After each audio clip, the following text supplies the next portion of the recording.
देखिए हर खबर यहीं पर। सब्सक्राइब कीजिए TV9 भारतवर्ष।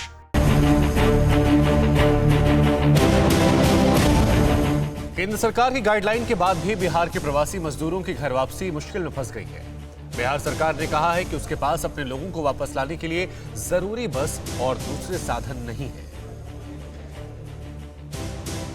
केंद्र सरकार की ओर से प्रवासी मजदूरों की घर वापसी का फैसला भी बिहार के मजदूरों की खुशी की खबर नहीं लाया है। बिहार सरकार ने दूसरे राज्यों में फंसे बिहार के मजदूरों को वापस लाने के लिए बसें भेजने से हाथ खड़े कर दिए हैं। बिहार सरकार में उप मुख्यमंत्री सुशील कुमार मोदी ने कहा कि बिहार के पास इतनी बसें ही नहीं है कि बड़ी संख्या में देश के दूसरे हिस्से में फंसे मजदूरों और दूसरे लोगों को वापस बुला सकें। सुशील मोदी ने कहा कि जिन राज्यों में बिहार के मजदूर फंसे हैं उन्हें ही बसों और दूसरी गाड़ियों का इंतजाम करना होगा। देखिए, रेल चलाने की तो अनुमति दिया नहीं भारत सरकार ने, तो बसों से ही लोग आएंगे।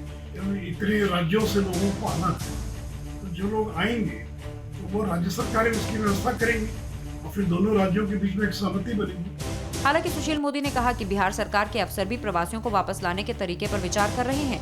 इससे पहले बिहार के सीएम नीतीश कुमार ने प्रवासियों को घर वापसी की छूट दिए जाने पर केंद्र सरकार को धन्यवाद दिया था। नीतीश कुमार ने कहा था कि केंद्र सरकार की ओर से जारी किए गए दिशा निर्देश जनहित में हैं और सभी को इसका पालन करना चाहिए। उधर बिहार में विपक्ष के नेता तेजस्वी यादव ने कहा है कि विपक्ष के दबाव में ही 35 दिनों बाद गृह मंत्रालय ने नियमों में संशोधन कर अप्रवासी मजदूरों, छात्रों और पर्यटकों को राज्य सरकारों द्वारा वापस बुलाने की छूट प्रदान की है। बिहार सरकार के अभी तक के प्राप्त आधिकारिक आंकड़ों के अनुसार 25 लाख अप्रवासी बाहर हैं, लेकिन यह आंकड़ा 40 लाख या उससे अधिक भी हो सकता है। तेजस्वी यादव ने कहा है कि पार्टी 1 मई अंतर्राष्ट्रीय मजदूर दिवस पर अपना अनशन कार्यक्रम जारी रखेगी। साफ है कि बिहार में मजदूरों की वापसी पर सियासत आने वाले दिनों में और तेज होगी। 35 से 40 लाख लोगों को देश के दूसरे हिस्सों से वापस बिहार लाना इतना आसान भी नहीं होगा। लिहाजा बेहतर होगा कि इस मामले में राजनीति से आगे आकर विचार किया जाए। पक्ष और विपक्ष के लोग मिलकर एक साथ रणनीति बनाएं और बिहार के लोगों की घर वापसी का रास्ता साफ करें।